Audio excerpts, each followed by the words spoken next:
ভারত বাংলাদেশ সীমানায় মহিলা ঘটিত পাচার ও অন্যান্য অপরাধ রুখতে এবং সীমা তীরবর্তী গ্রামগুলিতে বসবাসকারী মহিলাদের সুরক্ষার স্বার্থে এবার বিএসএফ এর ইস্টার্ন কমান্ডে মহিলা জওয়ান নিয়োগ করা হচ্ছে।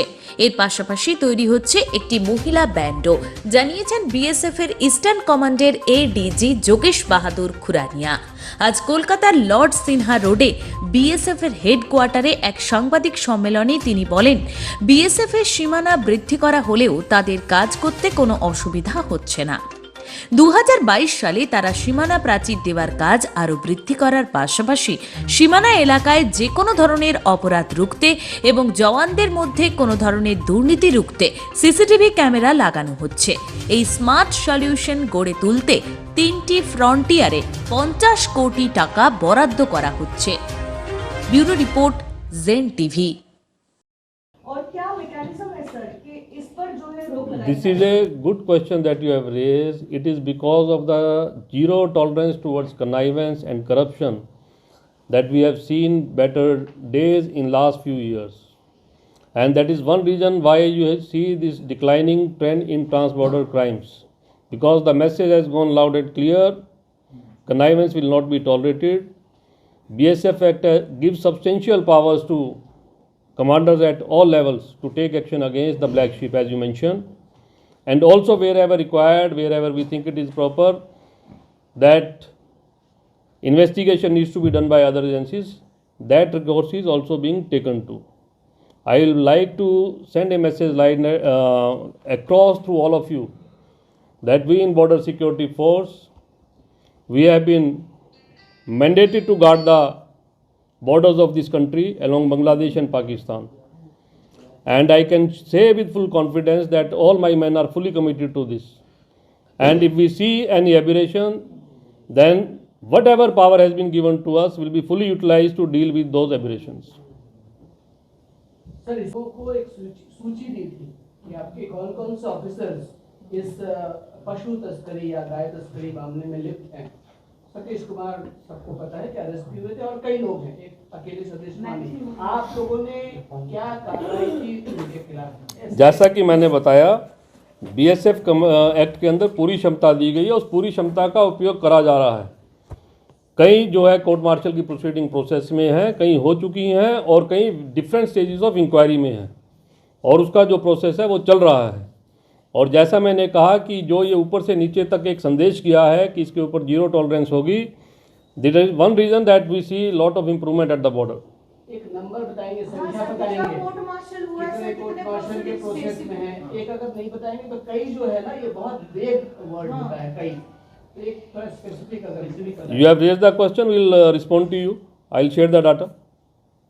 सबके सामने अगर Right now I do not have, but we will share it. No issue. Has been a glorious year for Eastern Command, as we have seen better border domination, declining trend of trans-border crimes, and this was possible because of better area domination tactics followed on the ground, induction of technology in a big way. We intend to continue this process in 2022 as well. We will be spending about rupees 50 crore in 3 frontiers, that is South Bengal, North Bengal and Guwahati frontier, for installation of smart solutions. We are sure that with the implementation of these solutions on the ground, we hope to see substantial decrease in trans-border crimes. One more point I would like to mention, that in 2021, while we saw a declining trend of trans-border crimes, we also saw a declining trend in use of force at the border. The incidents of lethal and non-lethal firing at the border has gone down substantially in comparison to previous years.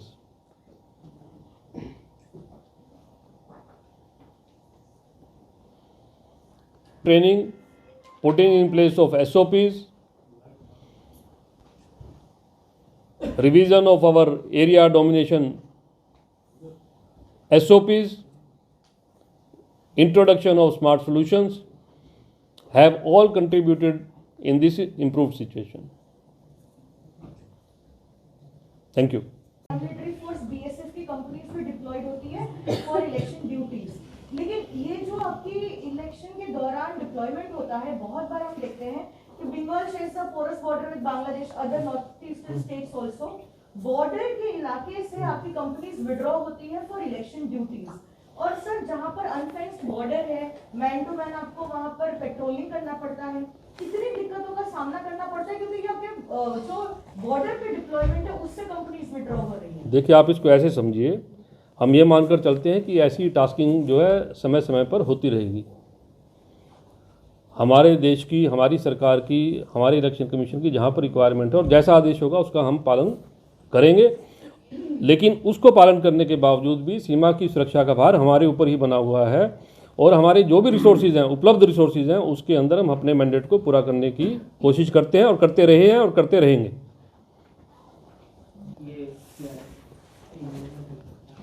इसके अंदर जो है विभिन्न तरीके के जो हैं cameras को बॉर्डर पे लगाया जाएगा।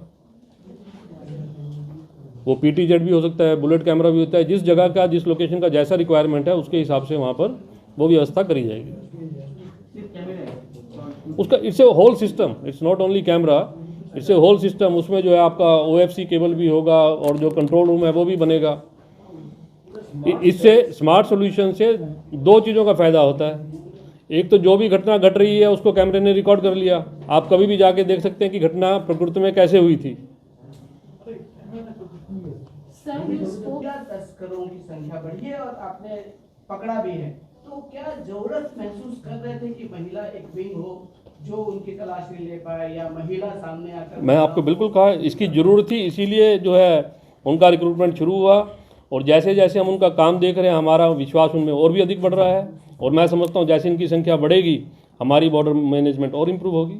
सर आपने एंटी ह्यूमन ट्रैफिकिंग यूनिट्स को भी एस्टैब्लिश किया है 2021 में, और एक हम राइज भी देख रहे हैं in the number of cases जहां पे women are being trafficked, at least attempts are being made to traffic them across the border. Sir कहीं इसको आप कोविड से जोड़कर देखते हैं कि the families living close to the border, below the poverty line और टाउन्स जो है उनकी मदद लेकर जो है वो ट्रैफिकिंग होता है और वहीं पर you have pitched in and tried to stop the human trafficking. देखिए, ह्यूमन ट्रैफिकिंग जो है, जो ये यूनिट्स बनाई गई उसके बारे की उसकी सोच क्या है, मैं उसके बारे में आपको बताना चाहता हूँ। सीमा सुरक्षा बल क्या है, हमें अपनी सीमा की सुरक्षा करनी है। इन्वेस्टिगेशन इंक्वायरी जो है वो लोकल पुलिस के पास होती है। हमने किसी को सीमा पर पकड़ा और अगर वो अवैध तरीके से वहाँ पर था तो वो पुलिस को हैंड ओवर कर दिया, पुलिस उसमें जानकारी करती है। जो ये हमने एंटी ह्यूमन ट्रैफिकिंग यूनिट्स जो स्थापित करी है, 15 यूनिट्स जो ईस्टर्न कमांड में स्थापित करी गई हैं, उसका उद्देश्य ये है कि जब हम किसी को पकड़ते हैं उसका जब जिसको हम बोलते हैं इंटरव्यू उसको करा जाता है, उसको अच्छी तरह से हम समझ सकें कि ये इस जगह पर क्यों मौजूद है, कैसे आया, क्या कारण है, कौन इसको लेकर आया। और ये यूनिट करने के बाद, स्थापित करने के बाद जो हमारे वहाँ पर प्रहरी हैं उनकी सिखलाई में इम्प्रूवमेंट आया है, उनकी जानकारी में इम्प्रूवमेंट आया है, हमारा इंक्वायरी और इंटरव्यू करने के तरीके में इम्प्रूवमेंट आया है और जो चीज़ें पहले हमें नज़र नहीं आती थी वो अब नज़र आने लगी हैं। और उसका एक कारण है कि ट्रैफिकर्स को जो है अधिक संख्या में पकड़ा जा पा रहा है, अधिक नंबर ऑफ केसेस जो है वो लोकल पुलिस के पास हम कर पा रहे हैं। और मैं समझता हूँ आने वाले दिनों में जैसे जैसे ये यूनिट्स का काम और पक्का होगा, इसमें और इम्प्रूवमेंट होगी। एक वजह ये भी है ना कि महिलाएं अब ट्रैफिकिंग में शामिल हो रही हैं और कहीं ना कहीं दिक्कत आ रही है। नहीं, आप ये कहना कि महिलाएं शामिल हो रही हैं, ये तो पहले भी था, लेकिन अब ये यूनिट्स बन गई हैं तो ये काम एक अच्छे तरीके से करा जा सकता है। टोली को आप ले आ रहे हैं ईस्टर्न कमांड में, इसका इतना दिन क्यों लग गया इसको ले आने, और अगर ले आए तो इसका क्या एडवांटेज है, ये थोड़ा प्रकाश डालें। आप जानते हैं सीमा सुरक्षा बल में एक समय था जब महिला कांस्टेबल की वहाँ पर उपस्थिति नहीं थी। ये कुछ साल पहले की बात है जब ये महिला का कांस्टेबल स्तर में उनका रिक्रूटमेंट शुरू हुआ। और हर साल आप देखते जा रहे हैं कि उनकी संख्या जो है बढ़ती जा रही है। जब हमारे पास दूसरे बैंड उपलब्ध हैं तो उसके अंदर एक महिला का बैंड करना भी उसमें कोई मैं समझता हूँ कि कोई गलत बात नहीं है। और जैसे जैसे संख्या बढ़ेगी हो सकता है और भी इकाइयाँ ऐसी उत्पन्न हो। सर, महिलाओं के आने से एडवांटेज क्या मिल रहा है जो आपको कहीं हो सकता है कहीं महिला को आप लोग सही से निरीक्षण न कर पाए, कहीं बुर्खा के अंदर न कर पाए, बहुत सारी कॉन्फ्रेंसी रहती, तो महिलाओं के आने से एडवांटेज क्या है, इस पर प्रकाश डालें। जैसा कि आप जानते हैं सीमा सुरक्षा बल सीमा पर मुतयन है और वहाँ पर बहुत सारे एरिया में हमारे जो देश की जनसंख्या है, जनसाधारण है, वो बिल्कुल सीमा तक वहाँ पर बसवास कर रहा है। उनके खेती वहाँ पर और कई जगह में पूरा का पूरा गांव जो है वो सीमा पर बसा हुआ है। फेंसिंग की व्यवस्था है, गेट की व्यवस्था है जहाँ से लोगों को जांच करके छोड़ा जाता है। तो ऐसे में अगर वहाँ पर महिला प्रहरी हैं तो उससे एक सुविधा होती है और जो महिला जनसाधारण भी उनमें भी साहस आता है कि यहाँ पर एक महिला प्रहरी है तो मुझे कोई दिक्कत नहीं।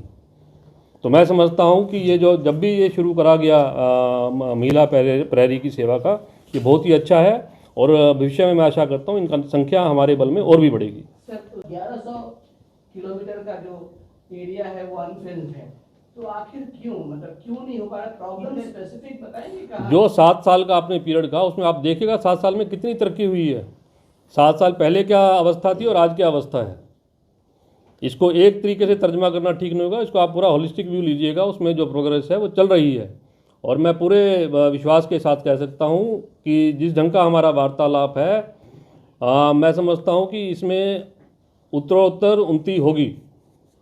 सर, समय जरूर लगेगा। सर, इसमें लैंड एक्विजिशन की कोई प्रॉब्लम आ रही है फेंसिंग के लिए स्टेट गवर्नमेंट से? क्योंकि सर इतना समय क्यों लगता है? क्योंकि हर साल आपका बजट एलोकेट होता है फेंस इरेक्ट करने के लिए। सर, इसके साथ और भी चीजें आप जानते हैं लैंड एक्विजिशन कोई आसान रास्ता नहीं है, उसमें हमेशा समय लगता है और हमारी कोशिश ये रहती है कि उस समय का जो उसमें व्यवधान आता है वो उसको कम से कम करा जाए। हमारी तरफ से सीमा सुरक्षा बल की तरफ से जो भी उसके लिए जो भी करा जा सकता है वो करने की पूरी कोशिश करी जाती है। सर, ये 50 किलोमीटर का जो दायरा है ये जब इम्प्लीमेंट हुआ था तब स्टेट गवर्नमेंट, पश्चिम बंगाल स्टेट गवर्नमेंट की तरफ से सबसे ज्यादा विरोध हुआ था, तो उन्होंने रेजोल्यूशन भी पास किए थे असेंबली में। तो प्रैक्टिकली उसका कुछ इम्प्लीमेंटेशन आप देख रहे हैं, कोई विरोध देख रहे हैं क्या? वो सिर्फ मैं अभी कह के चुका हूँ कि अभी तक कोई भी ऐसी घटना मेरे सामने नहीं आई है जहाँ पर हमें कोई दिक्कत हुई हो। सर, हमारी सभी इकाइयों ने ग्राउंड के ऊपर तस्दीक कर लिया है कि 50 किलोमीटर उनके एरिया ऑफ रिस्पॉन्सिबिलिटी में कहाँ तक है, उसका डिमार्केशन कर लिया गया है और उसके अंदर हम आज की तारीख में ऑपरेट कर रहे हैं। अभी तक हमें ऐसी कोई असुविधा हुई नहीं है। जब कभी कोई असुविधा होगी तो उसका भी कैसे समाधान होगा उसका भी समाधान बाहर करा जाएगा। सर उनके इन्वेस्टिगेशन की वजह से ये जो गाय तस्करी के मामले हैं ये काफी घट गए हैं। आप दावा कर रहे हैं कि आपके विजिलेंस की वजह से। मैं आपको सूचित करना चाहूँगा कि काफ़ी सारे सीबीआई के केसेस हैं वो हमारी ही सूचना के आधार पर रजिस्टर हुए हैं। सर लेकिन sir again going back to the same question, आपके पास कोई ऐसा यूनिट है जो विजिलेंस या सर्वेलेंस करता हो आप ही के? बिल्कुल, हमारी संस्था के अंदर ऐसी डेडिकेटेड यूनिट्स हैं जो कि सर्वेलेंस अपने खुद के अधिकारियों और स्टाफ के ऊपर रखती है। और जैसा कि मैंने कहा सीबीआई के काफ़ी सारे जो केसेस हैं उसका इनिशिएशन यही इसी संस्था के द्वारा हुआ है। तो क्या ये यूनिट्स जो थे वो विफल थे? सालों तक ये होता रहा? ये उनके कार्य करने की क्षमता की वजह से कि आज हम ये रिजल्ट देख रहे हैं। सर, लास्ट प्रेस कॉन्फ्रेंस में ये कहा गया था कि इंडिया बांग्लादेश बॉर्डर में फेंसिंग करना बड़ा प्रॉब्लम सा हो रहा है, तो प्रॉब्लम किसके तरफ से सर आ रहा है? स्टेट गवर्नमेंट की तरफ से या लैंड एक्विजिशन या फिर जो मतलब स्मगलर से वो वहाँ पे कुछ ज़्यादा प्रॉब्लम्स कर रहे हैं? देखिए, फेंसिंग और बॉर्डर रोड जो बॉर्डर के ऊपर हैं उसका कंस्ट्रक्शन एक कंटिन्यूइंग प्रोसेस है और जैसा कि आप जानते हैं लैंड एक्विजिशन जो है उसकी अपनी टेक्निकलिटीज़ रहती हैं और वो कोई आसान तरीका नहीं है, उसमें काफ़ी समय लगता है। तो हम सभी की हमेशा ये कोशिश रहती है कि जल्दी से जल्दी इन समस्याओं का समाधान हो और जो हमारा बॉर्डर इंफ्रास्ट्रक्चर होना चाहिए वो जल्दी से जल्दी वहाँ पर उपलब्ध हो।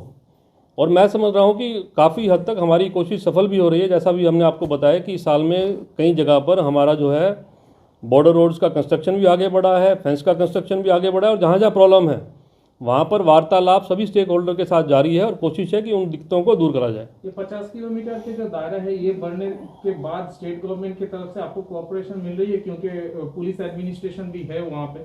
तो आप कहाँ तक जा सकते हैं, कहाँ नहीं जा सकते? अभी तक मेरी नज़र में कोई भी ऐसा इंसिडेंट नहीं आया है जहाँ पर हमें किसी तरह की कोई दिक्कत हुई हो। और जैसा मैंने पहले भी कहा था कि इस सारे उसमें जितनी भी लॉ इन्फोर्समेंट एजेंसीज़ हैं और जितने भी स्टेक होल्डर हैं, उनके साथ हमारा एक इंस्टीट्यूशनलाइज मैकेनिज्म है। जब हम सारे बैठते हैं, आपस में बातचीत करते हैं और अगर कोई कहीं पर असुविधा है उसका हम समाधान बाहर करते हैं। सर, आज से 7 साल पहले भी जब इसी कमरे में प्रेस कॉन्फ्रेंस में आता था तो एक ही तरह की बातें कही जाती थी कि फेंसिंग चल रहा है, हर तरह का कॉपरेशन मिल रहा है। क्या पॉलिटिशियंस और पुलिस जो हैं उनसे मदद मिलती है या नहीं? मैंने ये पहले भी कहा था, मैं आज इस बात को फिर से कहना चाहूँगा कि पूरी कमांड में कहीं भी किसी भी लॉ इन्फोर्समेंट एजेंसी के साथ हमें किसी तरह की दिक्कत नहीं है। हमारा एक कंटिन्यूइंग वार्तालाप करने का एक सिस्टम बना हुआ है, इंस्टीट्यूशनल सिस्टम बना हुआ है, जहाँ पर कि सभी संस्थाएं साथ में बैठती हैं, उनके अधिकारी साथ में बैठते हैं। सिचुएशन, ग्राउंड सिचुएशन क्या है, कहाँ पर किसको किसकी मदद चाहिए और क्या प्रॉब्लम आ रही है, उस सब चीज़ों के ऊपर खुले मन से आलोचना करी जाती है और उसके जो है समाधान बाहर करे जाते हैं। Sir, I have a related question to this. Rural area के SPs को recently letters लिखे गए हैं. This could be, I mean, genuine or not, I don't know. I just wanted to know कि क्या written तरीके से कभी आपको cooperation refuse किया गया है from SPs of border areas? जैसे मैंने कहा कि हमारा एक संस्थागत एक तरीका बना हुआ है जहाँ पर हम सभी चीज़ों की आलोचना करते हैं। सरकारी कामकाज में चिट्ठी लिखना तो आम बात है, मैं भी किसी को लिखूँगा, कोई मुझे भी लिखेगा और उसके बाद बैठ के हम आलोचना भी करते हैं और फिर किसी नतीजे पे भी पहुंचते हैं। तो मैं आपको फिर से दोबारा से बताना चाहूँगा, ईस्टर्न कमांड में किसी भी फ्रंटियर में किसी भी लॉ इन्फोर्समेंट एजेंसी के साथ हमारा किसी भी तरह की दिक्कत नहीं है और जो भी समस्या आती है उसका बैठकर हम समाधान करते हैं। और ये कंटिन्यूइंग प्रोसेस है, ये नहीं है कि साल में एक बार होगा। जब जरूरत होती है तब होता है और जब जैसे क्वार्टरली मीटिंग की व्यवस्था है या मंथली मीटिंग की व्यवस्था है वो भी हो रहा है विभिन्न स्तर पर, एक स्तर पर नहीं होता है। कमांडेंट के लेवल पर अलग से है, सेक्टर हेडक्वार्टर के लेवल पर अलग से है, फ्रंटियर के लेवल पर अलग से है। देखिए, हमें एक मैंडेट दिया गया है और हमारा मैंडेट बड़ा क्लियर है। देश की सीमा को सुरक्षा देना बांग्लादेश के साथ, वो हमारा बीएसएफ जो ईस्टर्न कमांड में मुतैन है, ये उसका मैंडेट है और हमारी सारी प्रायोरिटी उस मैंडेट के ऊपर जो है केंद्रित है। और उसमें जो हमें मैंडेट दिया गया उसको पूरा करने के लिए हम हर हालत में जो है पूरी की पूरी जो है कोशिश करेंगे। कोई उसके बारे में क्या कह रहा है और क्यों कह रहा है उसका तर्जमा करने के लिए आप लोग यहाँ पर मौजूद हैं, आप करते हैं, उसके बारे में मैं कुछ कहना नहीं चाहूँगा। थोड़ा स्पेसिफिक सवाल